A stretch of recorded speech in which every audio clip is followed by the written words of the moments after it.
انہوں نے کہا کہ میں آیا تھا ایک کام سے، ایسی حدیث میں نے سنی تھی کہ آپ اس حدیث کے راوی ہیں۔ انہوں نے کہا ہاں بے شک میں ہی اس حدیث کا راوی ہوں، بیان کرنے والا ہوں۔ تو کہا کیا بات ہے؟ بولے نہیں بس کام ہو گیا میرا، میں جا رہا ہوں۔ کہنے لگے کیوں؟ کہنے بھائی وہ حدیث تو سنو کیا بات؟ بولے نہیں مجھے وہ اس حدیث کی ضرورت نہیں۔ کہنے لگے کیوں؟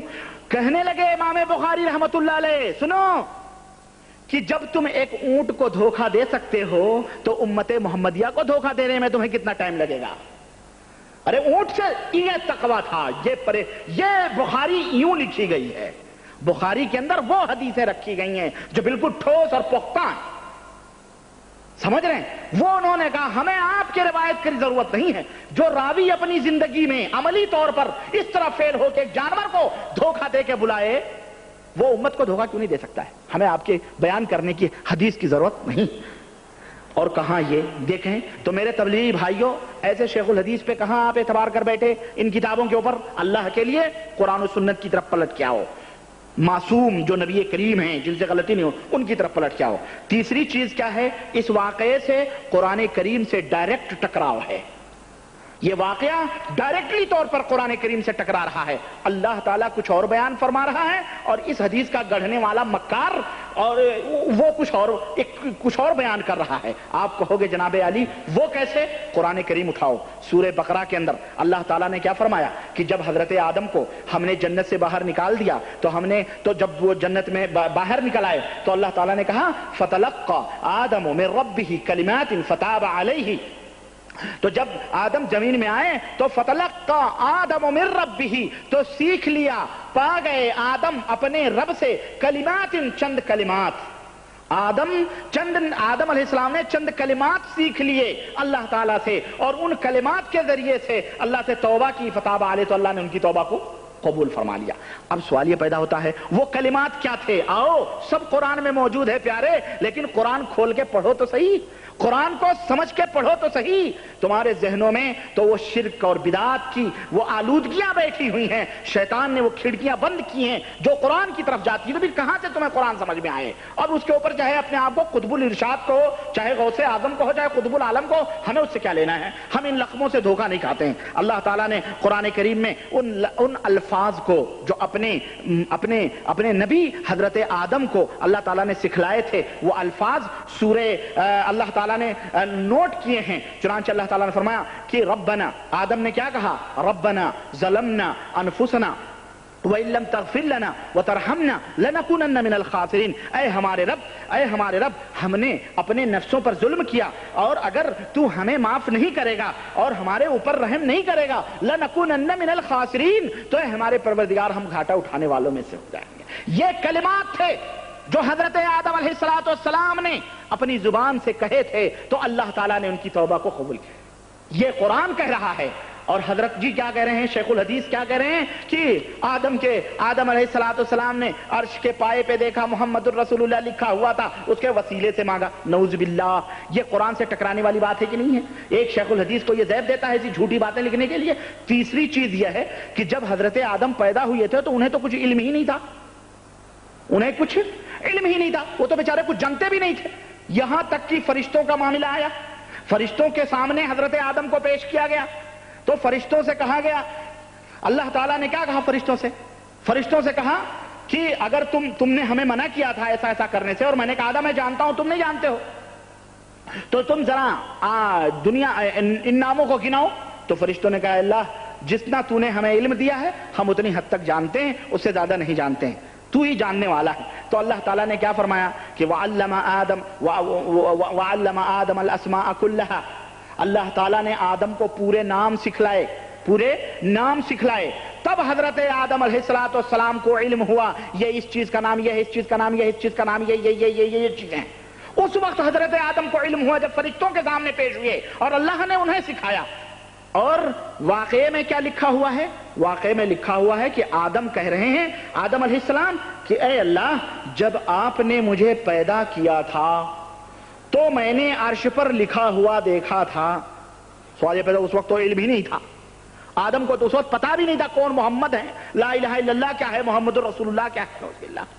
یہ سراسر فریب ہے، جھوٹا واقعہ ہے جس سے یہ دلیل پکڑی گئی ہے کہ وسیلہ لینا جائز ہے۔ اور آج کل کے ہمارے یہ قبر پرست لوگ جو بیچارے ہیں، جو اپنے آپ کو ٹی ٹی ایس سنی کہتے ہیں، یہ بھی یہی کہتے ہیں کہ دیکھو نبی کریم صلی اللہ علیہ وسلم نے وسیلہ لیا، آدم علیہ السلام نے حضرت محمد رسول اللہ صلی اللہ علیہ وسلم کا وسیلہ لیا، تو جو آدم کا وسیلہ بن سکے وہ آدمی کا وسیلہ کیوں نہیں بن سکتا ہے؟ جس کے وسیلہ آدم، جو آدم کا وسیلہ ہو وہ آدمی کا وسیلہ کیا؟ اسی کے اوپر نعرے رسالت اب لگتی ہے۔ آج ابھی میں عشاء کی نماز پڑھ رہا تھا، پڑھ کے سلام پھیرا، اور جیسے ہی میں اٹھنے لگا پیچھے سے ایک ہمارا بھائی اپنے ہی ہندوستان پاکستان کا رہا نا، وہ اٹھتے ہوئے کہتا ہے یا رسول اللہ۔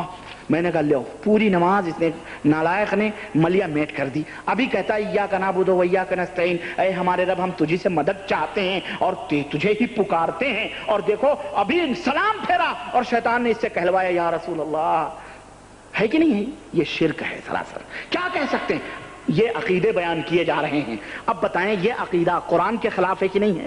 محمد الرسول اللہ صلی اللہ علیہ وسلم کے خلاف ہے کہ نہیں ہے؟ اور دوسری ایک چیز اور اس میں قابل گرفت ہے، یہ انہوں نے یہ کہا لولا کلمہ خلقت الافلاک، اے نبی اگر آپ نہ ہوتے تو میں آدم کو بھی نہ پیدا کرتا۔ یہ گڑھی ہوئی حدیث ہے، یہ گڑھی ہوئی روایت ہے۔ اللہ تعالیٰ نے اس لیے دنیا کو نہیں پیدا کیا ہے کہ نبی کریم، اللہ تعالیٰ نے کہیں نہیں کہا ہے، اللہ تعالیٰ نے کہیں نہیں کہا ہے کہ اے نبی اگر آپ کو نہ پیدا کرتا تو اس دنیا کو نہ پیدا کرتا یا دنیا والوں کو نہ پیدا کرتا۔ یہ اللہ کے اوپر الزام ہے، یہ بدون علم اللہ کے اوپر افترا کرنا ہے، اور نہ نبی رحمت صلی اللہ علیہ وسلم نے یہ بات کہی ہے کہ اگر میں نہ ہوتا تو دنیا نہ ہوتی، سنسار نہ ہوتا، کائنات نہ ہوتے، آدم نہ ہوتے، ایندم نہ ہوتے، کوئی نہ ہوتا۔ یہ اللہ اور اس کے رسول کے اوپر بہتان ہے جو اس دور کے شیخ الحدیث علامہ فلانہ اور مفتیانہ اور فلسفیانہ سب لوگ گڑھ رہے ہیں۔ قیامت کے دن ان کی قلعی کھلے گی۔ اور تو اور ہے، اس میں ایک چیز اور ہے۔ آپ یہ سوچیں کہ اللہ وحدہ لا شریک، میں نے بھی پوری آیتیں میں نے بتائی ہیں کہ اللہ تبارک تعالیٰ نے فرمایا کہ وقال ربکم ادعونی استجب لکم۔ اللہ تو اپنے بندوں کو یہ تعلیم دیتا ہے کہ اے میرے بندے، اے نبی میرے بندوں سے کہہ دو مجھے پکارو، میں تمہاری پکار کو سنتا ہوں، میں تمہاری پکار کے اوپر جواب دیتا ہوں۔ اسی طرح سے اللہ تعالیٰ نے فرمایا وَنَحْنُ أَقْرَبُ إِلَيْهِ مِنْ حَبْلِ الْوَرِيدِ، ہم تمہاری شہ رگ سے بھی زیادہ قریب ہیں، تم ہمیں آواز تو دو۔ لیکن آج کل کے یہ لوگ اللہ تبارک و تعالیٰ کو اتنا دور سمجھتے ہیں کہ ان کے لیے سیڑھیاں لگوانے کی ضرورت ان کو پڑتی ہے۔ اللہ تبارک، اور ظاہر ہے جو اللہ سے دور ہو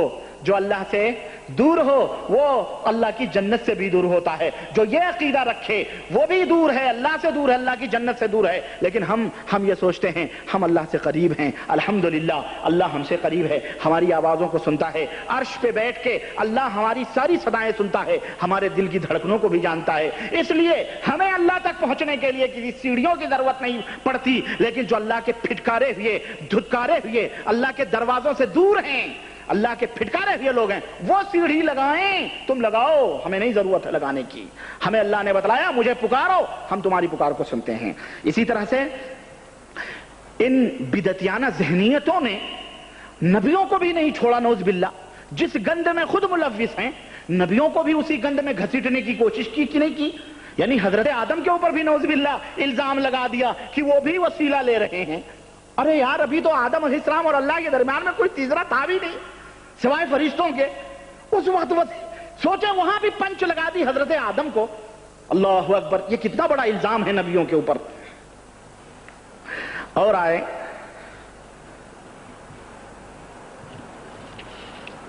ایک تبلیغ میں، وقت زیادہ ہو گیا اس لیے میں ایک واقعہ بیان کر کے فضائل ذکر کا اور اپنی بات ختم کرتا ہوں۔ صفحہ تبلیغی نصاب فضائل ذکر ہی آپ اٹھائیں اور صفحہ نمبر 161 اور 162 آپ کھولیں، اور میں بتایا کہ یہ تبلیغی نصاب ادارہ اشاعت دینیات پرائیویٹ لمیٹڈ، اور یہ کیا کہتے ہیں 168/2 جھا ہاؤس، حضرت نظام الدین، نئی دلی، انڈیا کی چھپی ہوئی یہ کتاب ہے، سمجھ رہے ہیں؟ اور اس لیے اسی پریس میں آپ اس صفحے کو ڈھونڈ سکتے ہیں، ویسے ہر جگہ یہ صفحہ ہو سکتا ہے ملے۔ اسی فضائل ذکر کے 161 اور 162 آپ سوچیں گے کہ آپ جو ہے صفحہ نمبر 80 سے 96 سے 162 163 کہاں پہنچ گئے، لیکن پہنچنا تھا کیونکہ چھوٹی چھوٹی باتیں میں چھوڑ دیا ہوں۔ آئیے ایک آخری بات نقل کرتا ہوں۔ حضرت نے فرمایا، حضرت اب بزرگوں کو دیکھیں، یہ صوفی لوگ جو تھے نا، ان کی نظروں میں یہ عقیدہ کیا بیان ہو رہا ہے، ذکر کرنے والے کہاں کہاں پہنچ رہے ہیں۔ ابھی تک آپ نے جنت و دوزخ کی رسائی دیکھی ہے نا، کہ ان کے سامنے جنت و دوزخ بھی ہوتے ہیں۔ اب آئیے اور کیا ہوتے ہیں، حضرت زکریا صاحب کی زبانی سنتے ہیں۔ کہتے ہیں حضرت شبلی فرماتے ہیں کہ میں نے ایک جگہ دیکھا کہ ایک مجنو شخص ہے، لڑکے اس کو ڈھیلے مار رہے ہیں۔ مجنو یعنی پاگل، جیسے ہمارے یہاں مجذوب، جس کو مجذوب ہمارے یہ ایسے لوگ مجذوب کہتے ہیں، مار رہے ہیں۔ میں نے ان لڑکوں کو دھمکایا۔ وہ لڑکے کہنے لگے، وہ لڑکوں نے کہا کہ یہ شخص یوں کہتا ہے کہ میں خدا کو دیکھتا ہوں، میں اس کے قریب گیا، کہتے ہیں کہ یہ شخص یہ کہتا ہے کہ میں خدا کو دیکھتا ہوں، اس لیے ہم اس کو پتھر مار رہے ہیں۔ وہاں بھی رہے ہوں گے وہ بچے شروع ہی سے، ہے کہ نہیں، جو یہ عقیدہ نہیں رکھتے ہیں کہ اللہ کو کوئی نہیں دیکھ سکتا ہے۔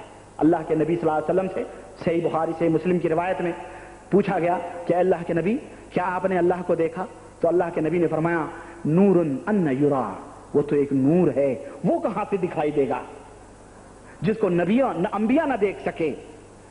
ان کے بارے میں یہ پاگل لڑکوں نے کہا یہ کہتا ہے کہ میں اللہ کو دیکھ رہا ہوں، اس لیے ہم اس کو پتھر مار رہے ہیں، ہے کہ نہیں؟ تو میں وہی کہا وہ وہاں بھی رہے ہوں گے، نبیوں یہی عقیدہ رکھتے رہیں گے کہ اللہ کو کوئی نہیں دیکھتا ہے۔ شبلی کہہ رہے ہیں میں اس کے قریب گیا تو وہ کچھ کہہ رہا تھا، میں اس کے قریب گیا تو وہ کچھ کہہ رہا تھا، میں نے غور سے سنا، میں نے اس پاگل کے پاس جا کے غور سے سنا تو وہ کہہ رہا تھا کہ اے اللہ تو نے بہت اچھا کیا کہ ان لڑکوں کو مجھ پر مسلط کر دیا، تو نے بہت اچھا کیا کہ ان لڑکوں کو مجھ پر مسلط کر دیا۔ میں نے کہا کہ یہ لڑکے تجھ پر ایک تہمت لگاتے ہیں کہ تو اللہ کو دیکھ رہا ہے۔ کہنے لگا کیا کہتے ہیں؟ تو میں نے کہا سوچیں، جس کو یہی خبر نہیں کہ وہ لڑکے کیا کہتے ہیں، صرف پتھر مار رہا ہے، تہمت، اس کو کیا خبر، پاگل مجنو۔ تو انہوں نے کہا کہ میں نے کہا یہ کہتے ہیں کہ تم خدا کو دیکھنے کے مدعی ہو، یعنی دعویٰ کرتے ہو۔ یہ سن کر اس نے ایک چیخ ماری اور یہ کہا شبلی، اس کو پتا بھی ہو گیا پاگل کو کہ یہ بات کرنے والا میرے پاس آنے والا شبلی ہے۔ دیکھنا غیب کا کہاں کہاں اعترافات ہو رہے ہیں۔ شبلی، اس ذات کی قسم جس نے اپنی محبت میں مجھ کو شکستہ حال بنا رکھا ہے اور اپنے قرب و بود میں مجھ کو بھٹکا رہا ہے، اگر تھوڑی دیر بھی وہ مجھ سے غائب ہو جائے۔